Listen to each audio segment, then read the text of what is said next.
this country is at war with Germany. We shall go on to the end.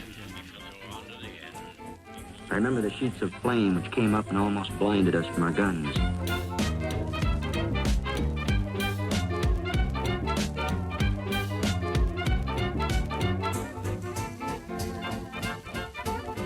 Hello and welcome to another episode of the World War II podcast.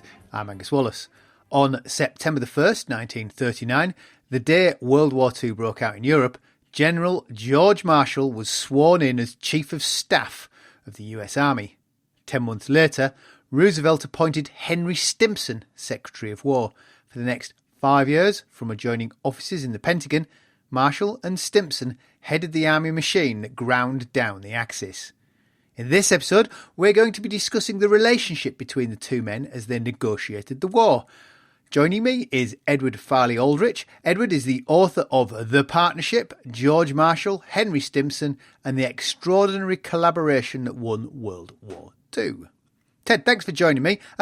We should probably start by fleshing out who these two men were.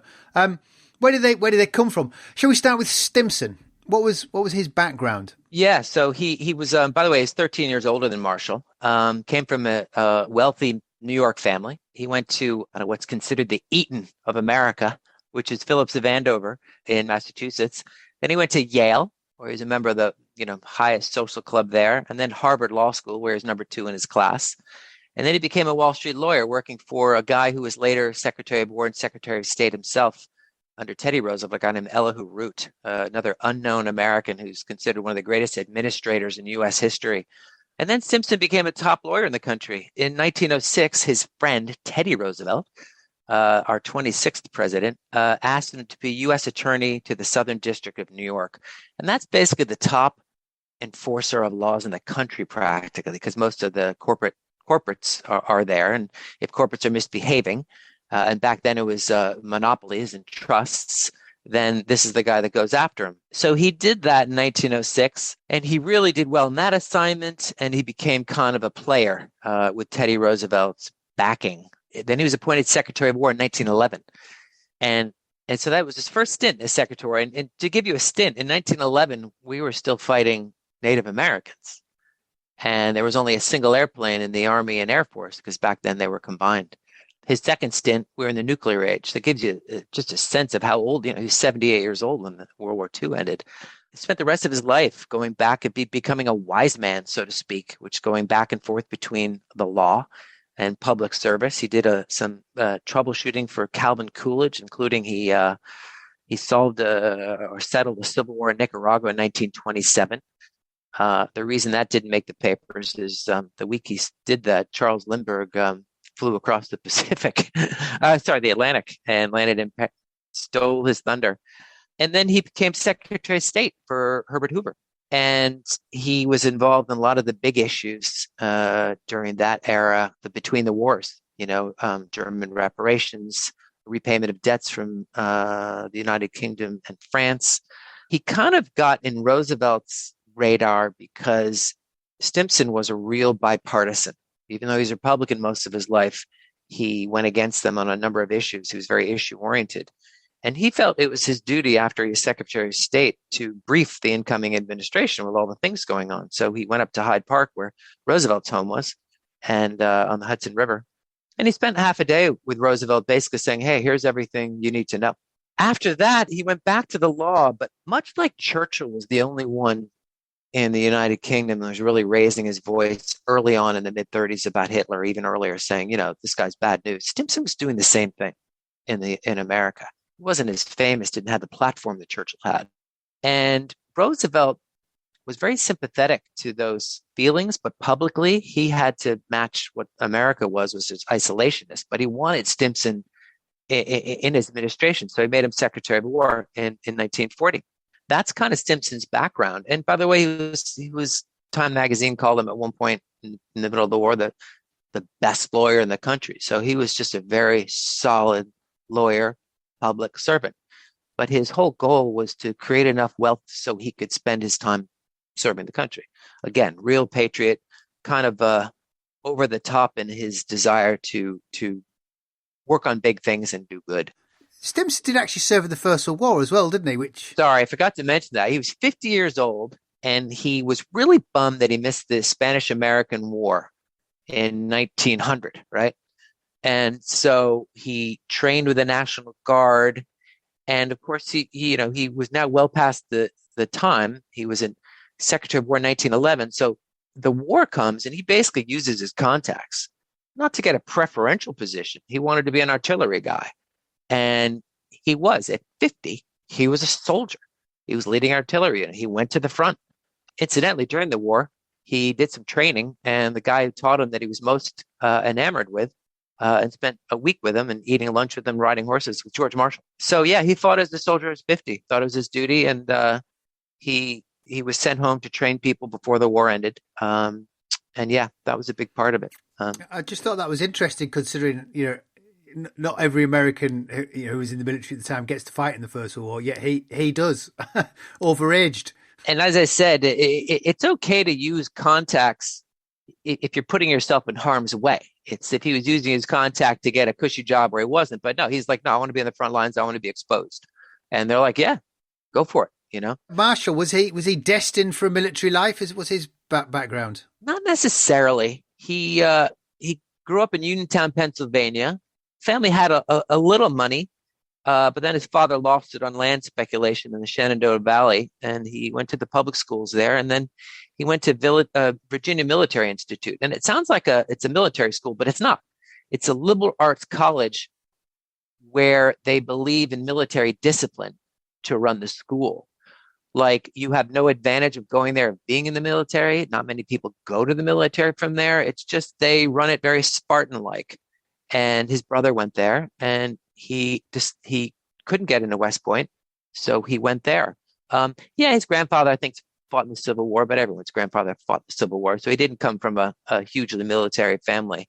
He got commissioned turn of the century, and then he went through the process that soldiers do during peacetime. And in the U.S., that means going from one fort to the other. All the forts were put in place to guard against various Native American tribes.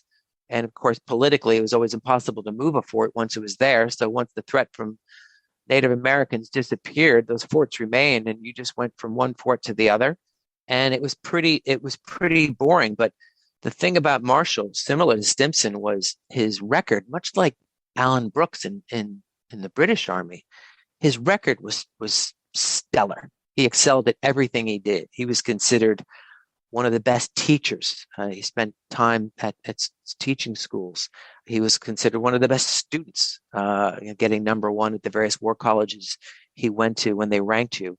And he became an amazing staff officer. And that's a curse in the Army, because when you're staff, you don't get the promotions. You need to command troops to get promotions.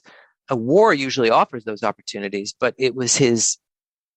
ironically, it was his excellence that kind of hurt him, because he was considered too valuable as a staff officer. Pershing, General Pershing of World War I fame, the American guy in charge, had him on his staff. And the reason Pershing had it on his staff is Marshall was over there helping to train the 1st Division, who was the 1st Division that was going to fight in World War I. Pershing was going around visiting, and the 1st Division was going to put on some exercises, and Pershing was going to view them. And then when they were over, Pershing gathered with the general in charge and about 6 of his staff, including Marshall, and he just started to rip into the general, yelling and screaming at him, saying, you're useless. And he was about to walk away, and Marshall basically said, "Hey, General Pershing, I think you're not being fair." Pershing looked over at Marshall and kind of grunted at him and started to walk away. And Marshall grabbed his arm. This is a very young guy grabbing General Pershing's arm and said, "Wait a minute, General Pershing, I've been here the longest, and I feel like I have something to say about this."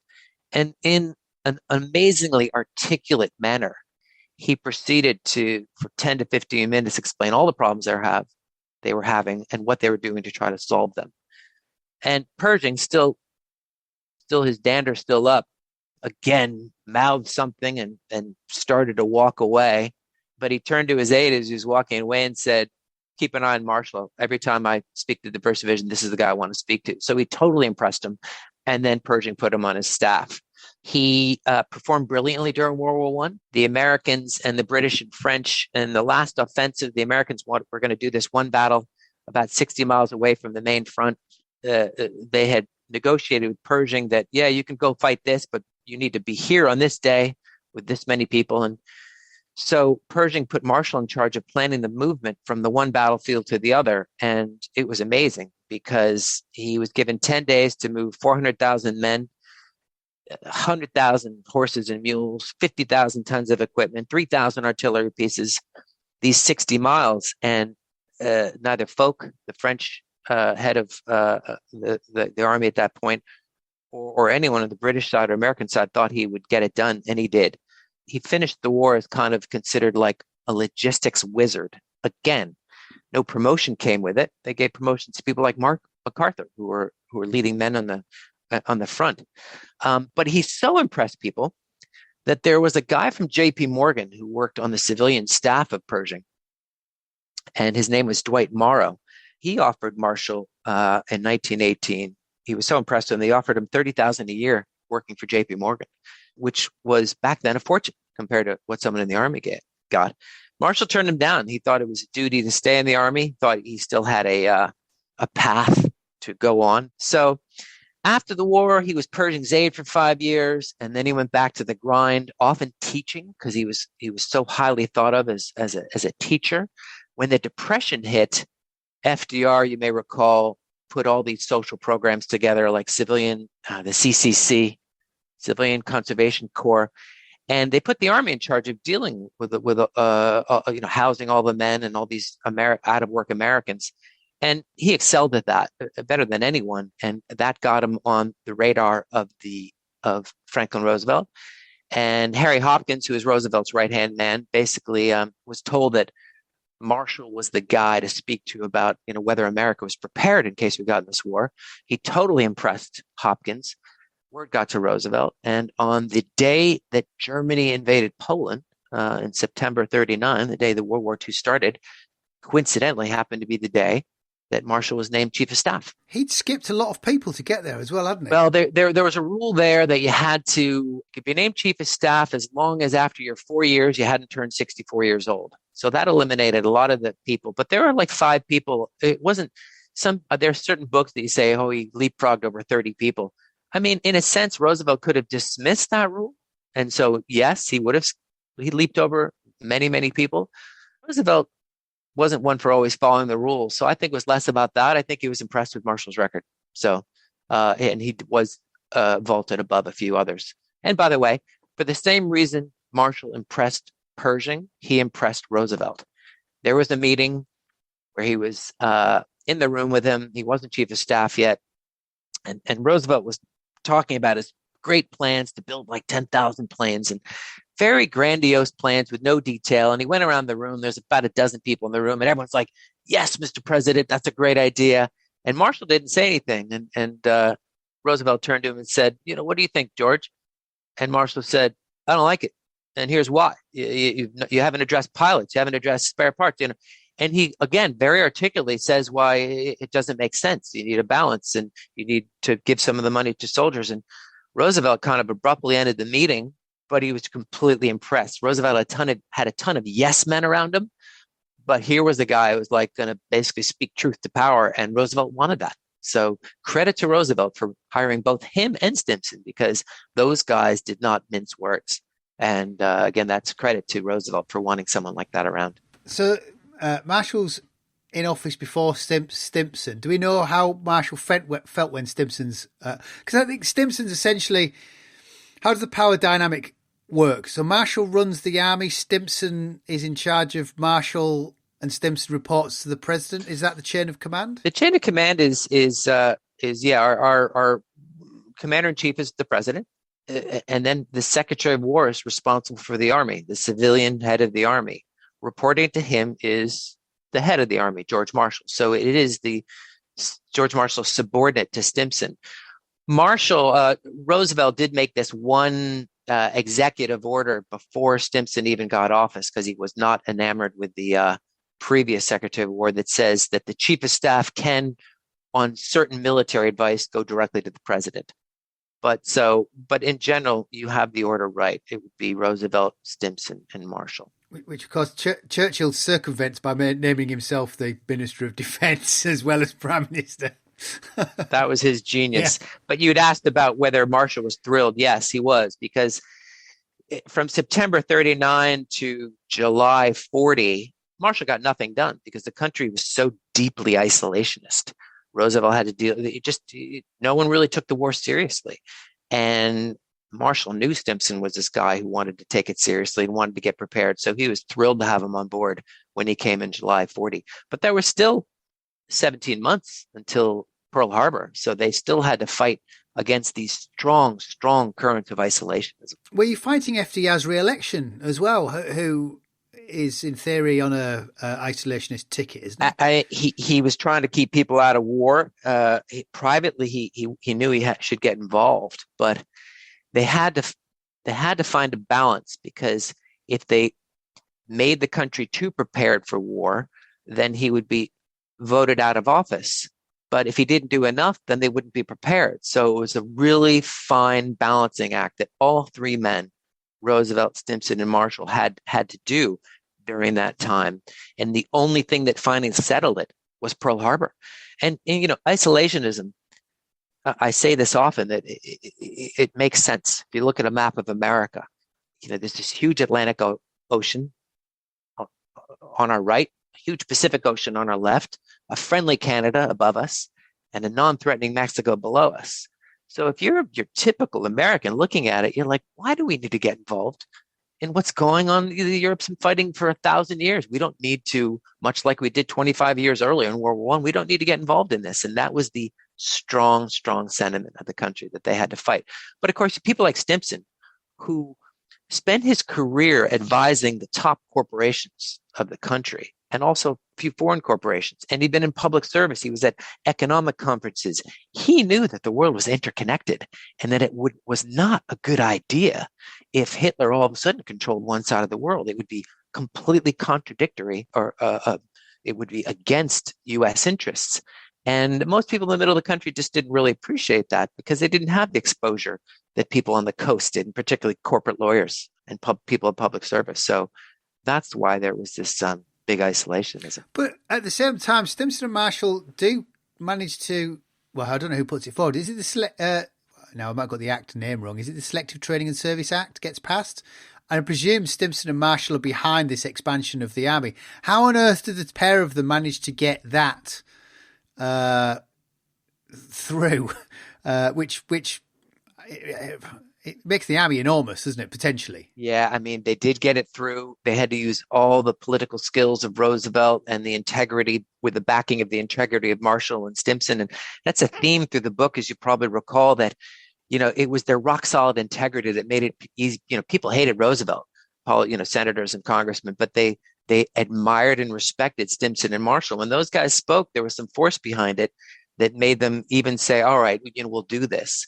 But even then, when they first passed the act, they only got the men for 12 months. And the vote to extend that was only in the House of Representatives. It was won by one single vote. So it wasn't easy to get this draft in place. But the purse strings at which Congress holds, even though you had men, they still weren't giving them a lot of money to train. We had no tanks. We only had 300 serviceable planes when the war started. So it was tough. And, America also has other characteristics that, besides isolationism, we've generally had a fear of a powerful army. And that goes back to when your George III was in our revolution, making us fear that. We had a fear of corporate monopolies after the Depression. And Roosevelt was a very liberal guy. And, it's something like a Hitler wouldn't have had a problem with if VW or Messerschmitt or Krupp was getting excessive orders. But when Alcoa or Ford got these big orders, the administration fought back and said, hey, you can't give all this business to them. And Stimson and Marshall were like, well, we have to. They can do it cheaper and faster and make a better product. And lastly, Angus, there was just this complacency in America. We felt that ever since the revolution, when we felt the revolution was really won, when, farmers got their muskets off their hearths and beat the British Army.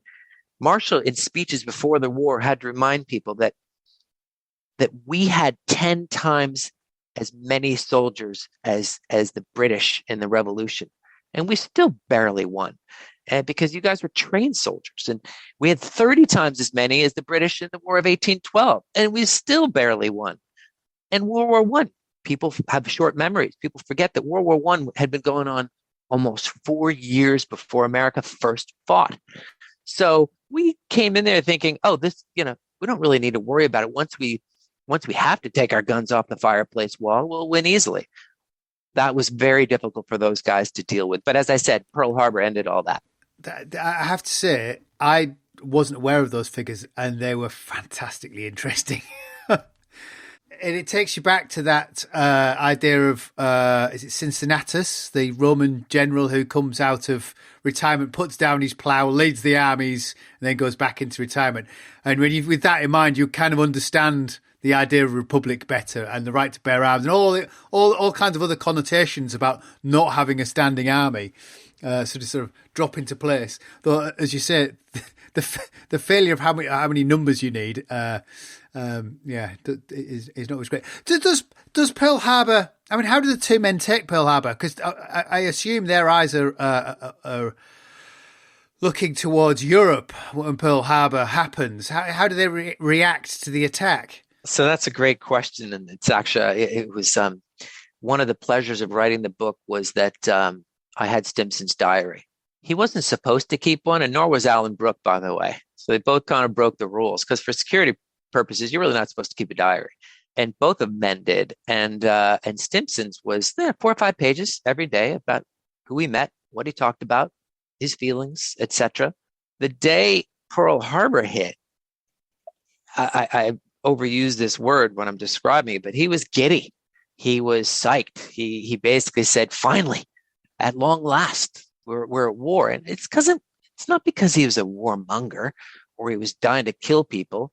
It's because of his position as a corporate lawyer and because of his knowledge about the various GDPs and potential of the economies around the world, he knew it wasn't going to take long. Once you removed isolationism, it wasn't going to take long for the U.S. to start producing more than every other nation combined on both sides, which is what happened. So he was pumped. Marshall, on the other hand, didn't have that background or experience. He just knew he had an unprepared army, and he was shocked into depression. His wife basically said that he came home that night, barely looked at her, and just said, I'm going to bed, and walked upstairs. And he was depressed because he knew they were unprepared. Yeah, very different takes on that day. For the pair of it makes the war no longer ambiguous. They're in it. It must have helped focus where they were going. Did they very much have a joint view of how the war was going to be fought? Yeah. So the again, another major theme of the book is the battles we had with the British. I mean, the one of the only things the British and Americans agreed on was that we should fight Europe first, and then fight a defensive war in Asia and fight Europe first. And again, a lot of people don't realize that Pearl Harbor was an attack by the Japanese. The U.S. declared war on Japan the next day. We didn't declare war on Germany. For some reason, Hitler decided to declare war on us 4 days later. We knew we were going to get there anyways. In terms of Stimson and Marshall and the British particularly, so they agreed that we should fight Europe first, but there they diverged. And a theme through the whole book is that the British never wanted, they felt they could win the war without going into Germany or going into France. They could fight on the, as Churchill famously said, the soft underbelly and on the fringes, and then eventually bomb the Germans into surrender. Marshall knew from the very start, and he ended up being right, whether it was for the correct reasons. He was right that he knew you needed boots on the ground in Germany, and otherwise Hitler wouldn't give up. And that's what ended up happening. He ended up killing himself because the Russians were on one side of the bunker and the British and Americans were on the other side. So it was a constant battle, and to summarize the battle, I think the Americans were correct in that we did have to invade France and get to Germany. But the British were correct in telling the Americans, you're not going to be able to pull this off in 43. We wanted to go right away. And it would have been wrong. June of 44 ended up being, British still didn't think it was necessary, but the Americans at that point, we had more men, we had more equipment, and they finally started to leverage and not defer to the British as they did early on for reasons because, one, the British had been fighting, two, they're just better at war. I mean, things like espionage. The British were amazed that the Americans didn't have a unit that just dealt with these things. And sometimes you read the Americans' quotes like, the British had this great idea to send a spy over here. It's like, so in answer to your original question, Stimson and Marshall always saw eye to eye on that. Stimson might have been a little more aggressive. One of his staff, John McCloy, said he was always a guy that just wanted to go straight over the parapet. He was a frontal man, they said. So he just wanted, he thought the best way was to go straight into him. And I think it was the balance of the British and Americans ended up being perfect, I think. I think that it was a great chemistry between them. Neither were correct on their positions, but when they met in the middle, it was great strategy. And actually something you bring out in the book, which the man that gets overlooked, I think possibly, we were talking about this before, weren't we? Alan Brooke is arrogant. I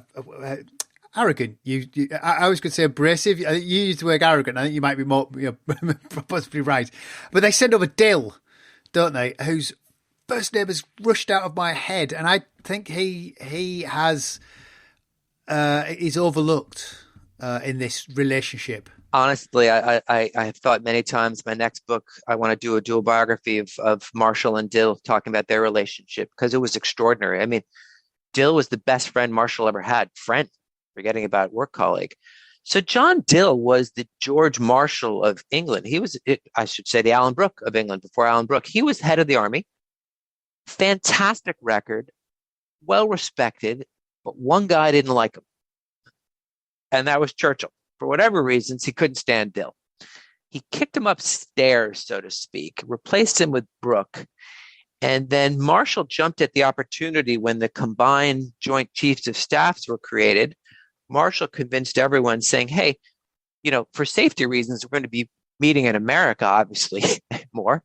And when we do, you should have a representative of the British Chief of Staff there, and it should be John Dill. So John Dill was stationed in Washington, and he was truly the bridge between Marshall and the British and the Americans more generally.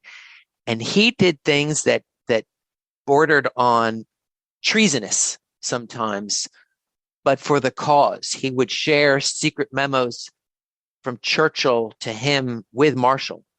And he would, if Roosevelt something to Churchill secretly, and Churchill shared it with Dill would share it with Marshall, and Marshall did the same thing. So he strongly believed that the more transparency there was, the better it will be for the war effort. So he really is an underrated guy, and he did most of his great work before he fell ill, and he died rather abruptly in 1944. It devastated Marshall. Dill's wife said, Dill is proud of the work he's done here and would like to be buried at Arlington National Cemetery in Washington, D.C., which only Americans are buried at. And Marshall used all the clout he had to not only secure a burial place for John Dill, but in the most, I don't know if you've ever been there to Arlington National Cemetery. If you go there, there's pretty much two places you walk. One is to go see the Tomb of the Unknown Soldier, and the other is to see where JFK, John F. Kennedy's buried. And in either case, you walk by this huge equestrian statue of John Dill. And Stimson used his clout to basically say no one else could be buried at this spot forever. So he has this spot all along that even before I knew anything about John Dill, I knew about this statue. There's only two equestrian statues in all of Arlington National Cemetery.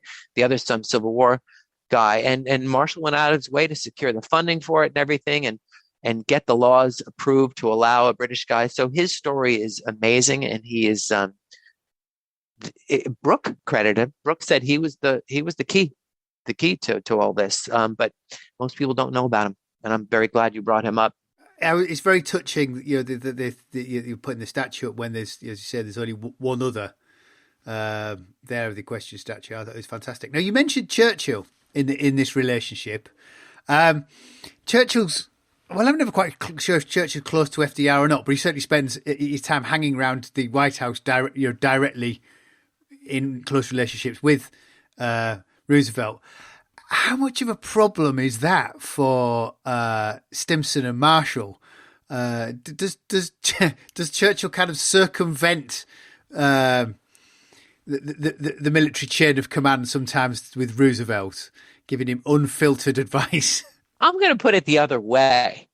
You can't blame Churchill, right? You know, they were worried about Roosevelt falling under the influence of Churchill going around their backs. Right. So again, Churchill did his best to, you know, he was always looking out for the interests of his country, which was his job. Right. So, yeah, he during the 3 weeks of the first visit, or 2 or 3 weeks, he had a room in the same hallway in the White House. And he was constantly pitching FDR. And those guys were worried every day. And initially, early on, Roosevelt made an agreement to give up a lot of soldiers to fight in Singapore, and Stimson and Marshall, I think Stimson threatened to resign, and he went to Harry Hopkins, and Harry Hopkins went to Roosevelt and said, you can't do this, you know. So it was a constant battle because Churchill was influential, not just to Roosevelt, but also to Eisenhower when Eisenhower was in London. You know, Churchill was him up or visiting him, and Marshall and Stimson would worry about that because Churchill, let's face it, if he was nothing else, and he was a lot of great things, he was influential and could talk whatever the expression is, could sell ice to Eskimos, you know?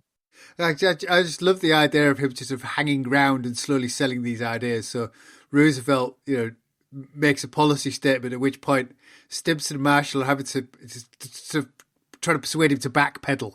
Oh God, Churchill's been at it again and been feeding him those whiskey sodas. Every once in a while, Marshall, who had a temper but was a master at controlling it, you know, Churchill would every once in a while go on in some speech in the eloquent fashion, you know, drinking one hand, a cigar in the other, and he's talking about taking some island, Crete maybe, or I don't know, and finally it was late, and Marshall was an early to bed guy, and he just said, referring to this speech, and I can't remember where it was, Churchill wanted this crazy plan that was outside of where the war was being fought, and Marshall just stood up and he goes, "Not a single American is going to die on that goddamn beach," you know, and then went to bed. They fought him, but they certainly recognized his greatness. Both Stimson and Marshall were frustrated, but they knew he was a great man. Do we know how Stimson and Marshall viewed Roosevelt? Very frustrated by his management style. Roosevelt's management style, he was a master politician, but he managed by often giving more than one person responsibility for the same thing, throwing a lot of different things at the wall to see what sticks. And for people like Marshall, who was a very strong manager and administrator, it just went against good practices. And so they're always frustrated by that. But Marshall made the conclusion that Roosevelt was a great man after he made the decision to fight to the last man in the Philippines. He went against good sound politics to potentially sacrifice all those people, but he was doing it because the world was looking at America to see if it would let down the Philippines, to see if it would stand up to its obligations. And when that happened, Marshall said to Stimson, this guy's a great man. They admired him for his political skills. He always came, much like Churchill said to the Americans, they always come to the right decision eventually. I think Marshall and Stimson might have said the same thing. He took some time, but he eventually always was on the right side of a decision. In many respects, their war is very much, you know, it's a political war that's sort of almost they're fighting to try and get resources and agreements and put plans into place. And now, the other party that Stimson and Marshall don't have direct control of is the Navy, yet they're also fighting the war in the Pacific. And the Pacific War is dominated very much by Admiral King. And from the Army point of view, MacArthur. Now, MacArthur, in theory, is a subordinate to Marshall, though MacArthur had Marshall's job at one point in the 30s, hadn't he? So how does that relationship all work between Stimson and Marshall, and essentially King and MacArthur, who are not fighting necessarily together? So there's a lot of questions there. I'll try to be brief.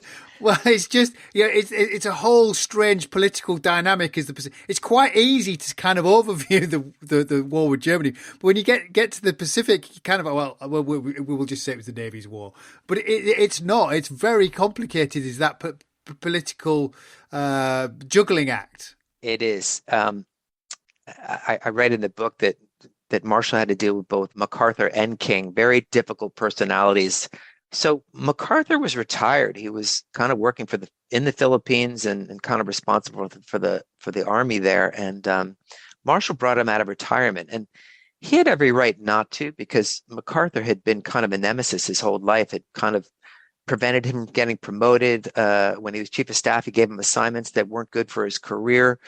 But Marshall knew that MacArthur was a very strong leader and a military genius and tremendous experience. So much like Abraham Lincoln did famously by putting all really powerful Americans in his cabinet during the Civil War, Marshall realized MacArthur had to be there. But at the end, MacArthur didn't let him down, but he didn't make life difficult. If MacArthur had his way, all the resources would have been sent to Asia, and we would have fought Japan first. And he thought the theater where the most action should be would be the one where he is.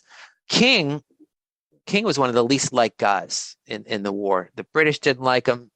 The U.S. Army didn't like him. Even the U.S. Navy didn't like this guy. He's just a mean guy. But early on, he had a tremendous respect for Marshall. And they kind of had agreement, which is, I'm not going to bother you in Europe, King kind of said to Marshall, where the army kind of was the dominant force. And you should let me have my way in the Pacific, because where the Navy was the more, given the nature of the Pacific being all water, it was the Navy that did have the Army was involved, but the Navy, it was more a naval war, the Pacific theater.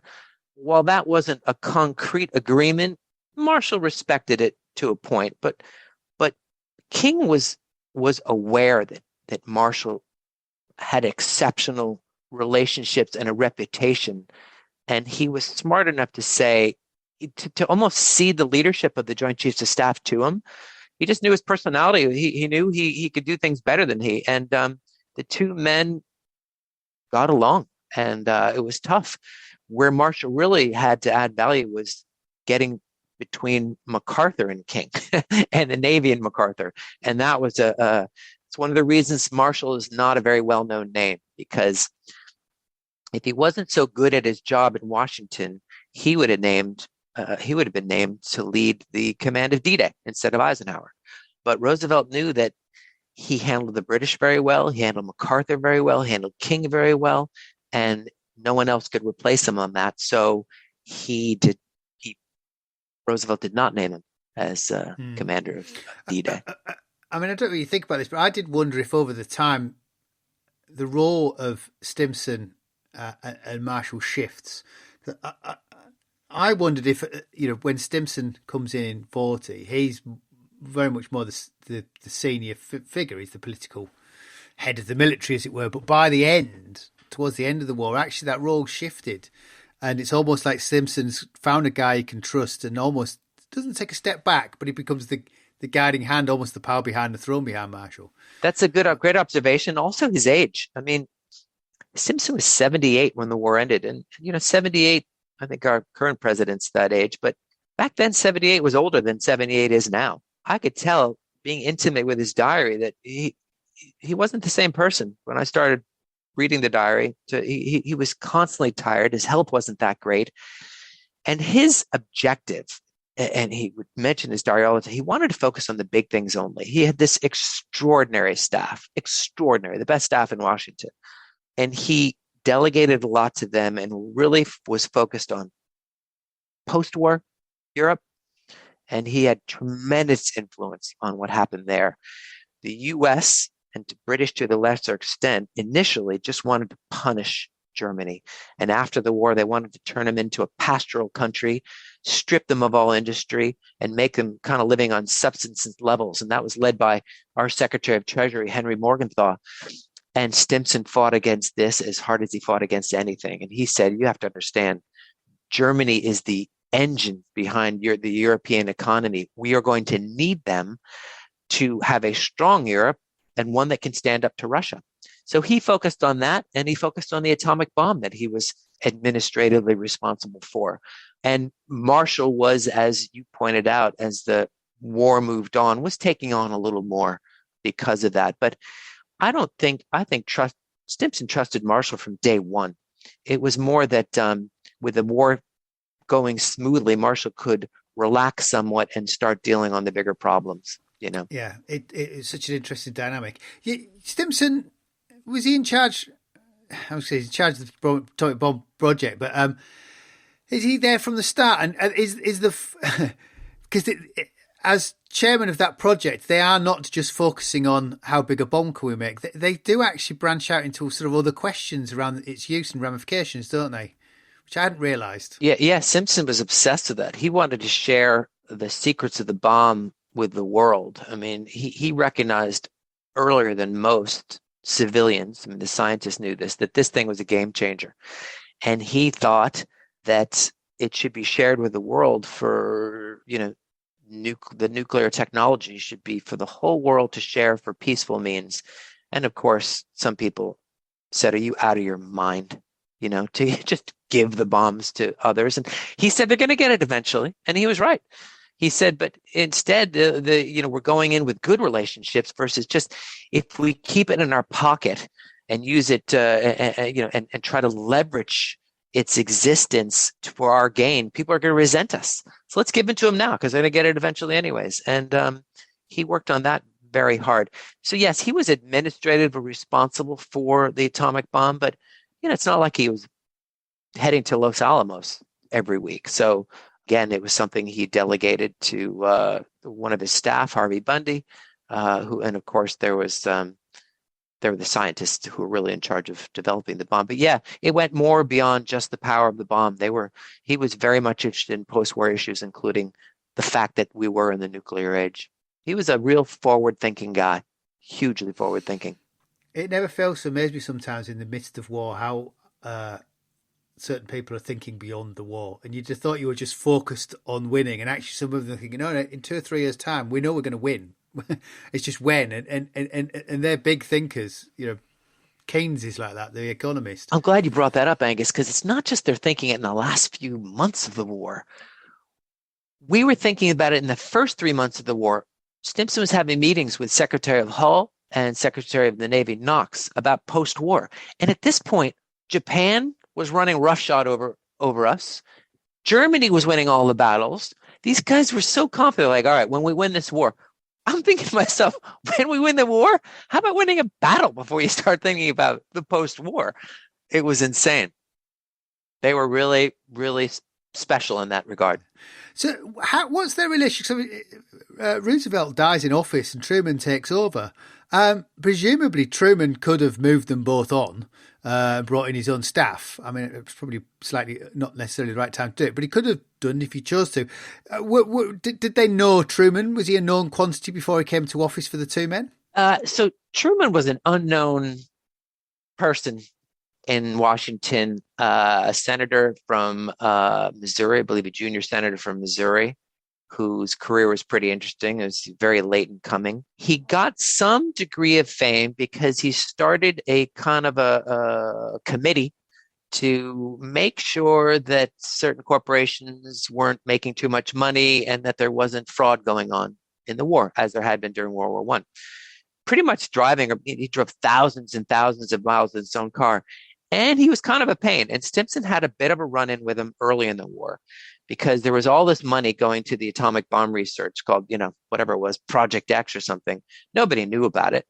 Truman started asking questions like, well, where'd this $100 million go? And Stimson met with him and said, listen, I can't tell you what it is, but you have to trust me. We're working on something big. And Truman said to him, you will not hear from me again. Several months later, Truman said, hey, can you let this guy in on this thing? And Stimson, I guess, was a guy who once a deal's made doesn't like it being broken. So he wrote in his diary that this guy Truman's a pain in the ass. But Truman was kind of only doing his own job. He was still fairly unknown when he became president. You might remember this from the book, but he was vice president of the United States, obviously, Truman. This is how secret the atomic bomb was. The day Roosevelt died, Truman had no idea about this bomb thing. He was vice president. A few hours after Roosevelt died, they all meet at the White House. Truman says a few words, took the oath of office in the cabinet room, I believe. And then Connor Stimson, standing at the door, says, Mr. President, can I have a word? And the end, Truman's like, what's up? He's like, well, I got to tell you about this thing we're building out in New Mexico. It's a pretty big weapon. It's hard to describe, but it can blow up an entire city and kill, And so I just wanted to tell you should be aware of this. We'll fill you in on the details later. I mean, at that point, April 45, I mean, the war was almost essentially over. You still had the Battle of the Bulge to go through, but the writing was on the wall. It was just a matter of time before the war was going to end. There's no way Truman was going to get rid of these guys. It was quite. This is where all your money was. That money you were asking about. This is where it was all going. These guys, Marshall and Stimson, the total they gave for sort of 5 years. It's a tremendous amount of responsibility. Presumably it's 7 days a week. The war doesn't stop. All right, they will have undoubtedly have days off. What type of kind of toll did it take on them? Because as you say, Stimson's 78 when the war closes. So you said a couple things there that are interesting. One is you'd think it was 7 days a week, but these guys were way ahead of their time on a few things. They believed strongly, I can't emphasize this enough, that you needed to treat the human body well to be productive.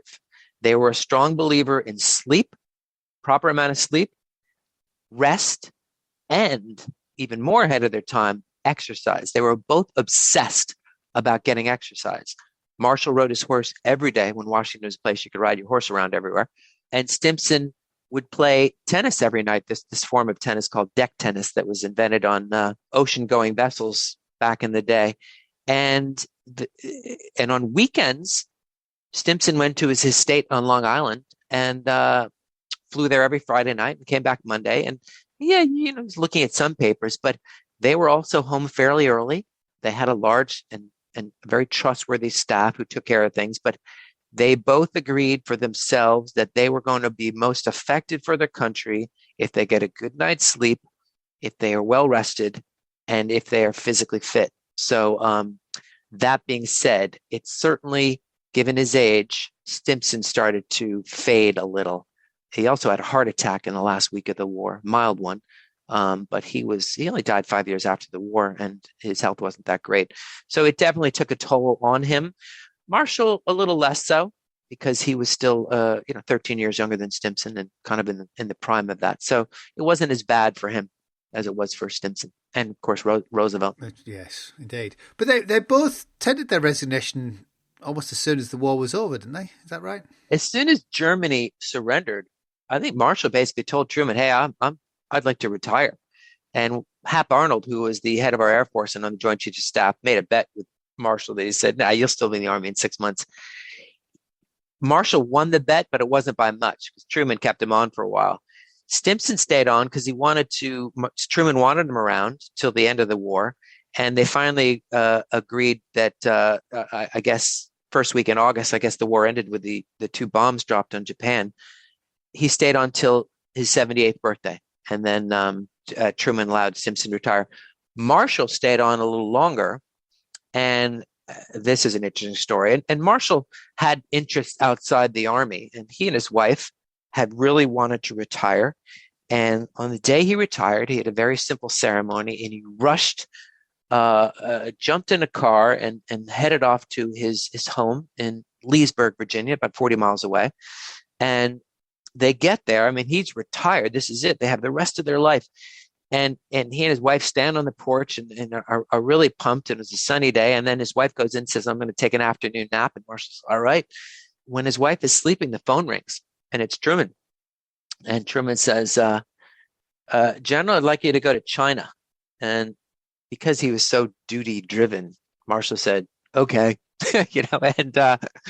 And his wife wakes up a couple hours later and comes down the stairs and the radio's on. It's the top of the hour in the news. And in the news, she hears the guy say, and in other news, Truman named George Marshall to head a delegation to China to, deal with the Civil War that was going on, and he'll be leaving tomorrow. And, she said something to the effect of, how long have I been asleep? And that was it. It was another 6 or 7 years. He did that. Then he was Secretary of State. Then he was Secretary of Defense. So he had a career that lasted a while longer after that. Marshall gives Stimson the most amazing send-off, though, doesn't he? They had a very deep relationship. And on his last day, Stimson had an active day with various goodbyes. And he and Marshall had a closed-door meeting that they both said was very emotional. And then Stimson had to address the cabinet on this issue of sharing secrets. It was going to be the last thing he did. Meanwhile, Marshall had basically arranged for the gathering of 125 generals, the largest gathering of generals in U.S. history, to meet at the airport tarmac. He invited an army band, all of Stimson's staff, and they stood there in two lines on a hot day in late September in Washington. Stimson was delayed more than an hour. So these guys stood in two lines. Stimson arrived with his wife and had to walk down this line of saluting generals to the plane. And when he gets near the plane, the last one was Marshall, who took off his cap, bowed, shook his hand, and said goodbye to him while the band's playing. And it was hugely emotional. Stimson later said he didn't realize it, but he was in the middle of an emotional and coronary episodes. The amazing thing about that is Marshall didn't do anything without thinking about it. And what he was sending a message to his generals, like America's greatness, in many historians' opinions, is their strong desire to always have the military under the subordinate to the civilians. Marshall was sending a message to his generals and to the military in general, saying, look, it may seem like we're on top of the world now. We've done great things. We've never been a higher standing among the American people. But he wanted to send a message that, hey, we report to these guys, the civilians. Don't forget that. So he wanted to both give Stimson a nice send-off and make a statement to the military that America's greatness is that the military is subordinate to the civilians. It was really it's interesting. It's an amazing show of respect on the part of Marshall and the ability to do it. Am I right in saying that was the last entry in Stimson's diary? Yeah, his diary abruptly ends when he said, he's just describing that day. He goes, and then Mabel and I got on the plane and headed to Long Island. And then that was it. I read for 45 years, 10,000 pages. I kept on looking beyond. I'm like, that's it? That's it? And he never, ever wrote another entry in his diary. It's almost like the end to a feature film where Stimson walks down the line of generals, with a tear in his eye, says goodbye and gets on the plane. He makes a note in his diary, closes it, and the credits roll. I know. I thought it was astounding. Yeah, it is quite incredible. Well, Ted, thank you for joining me. Loyal listener, if you want to know more about the two men pivotal to the American war effort, the book to read is The Partnership, George Marshall, Henry Stimson, and the Extraordinary Collaboration That Won World War II by Edward Farley Aldrich. If you've enjoyed this episode, you can find me on Patreon at patreon.com/WW2podcast. Patreon is my virtual collection plate which helps me fund the show. If you have a spare dollar, pound or euro, you can commit to a small donation each month. So that's patreon.com/WW2podcast. In the next episode, I'm looking at the P-51 Mustang. But that's all from me for now. I'm Angus Wallace, and thanks for listening.